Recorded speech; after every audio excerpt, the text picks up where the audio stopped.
انا قلت اشهدكم عليه يعني. بصوا ثواني خليك مكانك بس كده عشان هم والله يشهدوا ماشي على الواقعه والحلاوه دي. اتفضلي الاول عاملين ايه؟ اخباركم آه. ايه؟ بصوا بقى، بصوا هو عامل فيا ايه. تعالى اتفضل يا ماشي. بابا تعالى. اوكي اجي يعني بالله لا تيجي. خلاص والله تعالى ماشي. اتفضل اتفضل يا حبيبي اتفضل. ماشي السلام عليكم.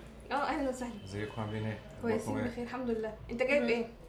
اجيب لك مفاجأة بس قول حاجة كده اديني. صغيرة انا عايزه اتفرج على المفاجآت. اتفرجوا على المفاجأة اللي هو جايبها. هي مش اتفرجوا. بورسعيدية؟ بس الساعة كام دلوقتي وجايب لي ايه؟ بصوا بالله عليكم يا مسلمين، بالله عدي عليكم. من جنبها قاعد تبص لي وتضحكي لي وبتاع. لا لا لا لا ما باخدهاش. لا ما تاخدهاش. جايب لي ايه بالليل؟ انت جايب لي ايه دلوقتي؟ انا عايزكم تشهدوا ماشي؟ ما تشهدوش، اشهدوا بالحق، لا. اشهدوا لي انا. لا كفايه بقى. لا هي مفاجأة. بالله عليكم بصوا النبي جايب لي ايه وهو جاي دلوقتي.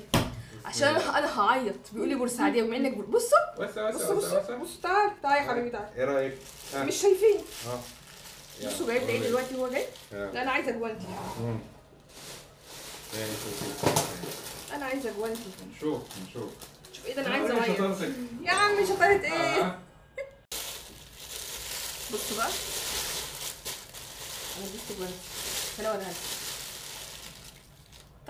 مش داخل بالله عليكم. الساعه كام دلوقتي؟ لو اقول لكم الساعه كام بيقول لي ايه؟ نضفيها وشوفي هتعمليها ايه. مش انتي بورسعيديه؟ قولي قدام الناس اللي طيبين دول. هم يشهدوا. اوكي طيب يعني معلش يعني احترامي ليكم بذمتكم.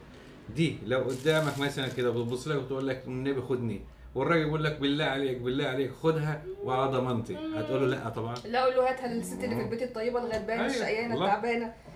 كنت داخله انام يا جماعه. يقول لي خدي عايزين نفصفر كده نضفيها وشوفي خلاص بقى كفته هتعملها لنا ايه. هعملها ايه بقى؟ بصوا عندكم افكار بقى اكتبوا لنا بقى بحريات نعملها ايه بقى. واحنا عايزين بقى نعرف لو معاكم حاجه كده هتعملوها ايه. نفصفر كده شويه كده وننور ونشعشع كده. نور وفصفر وشعشع. انا غلطان عايزه اظبطها بس يا حاج بقى.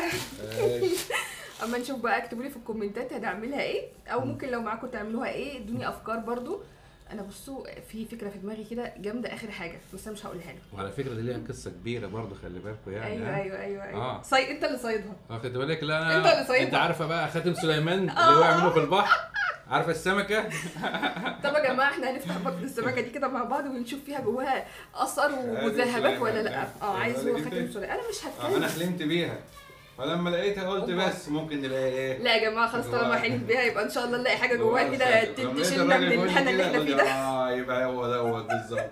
احنا عايزين خلاص يا جماعه ماشي. اكتبوا لنا في الكومنتات نعملها ايه. بس انا عندي فكره جامده جدا هجربها لكم كده ان شاء الله. ما تنسوش لو وصلتوا لهنا تصلوا على النبي وتتابعوني. انا ساره جمال من بورسعيد. باي باي حلوين. باي.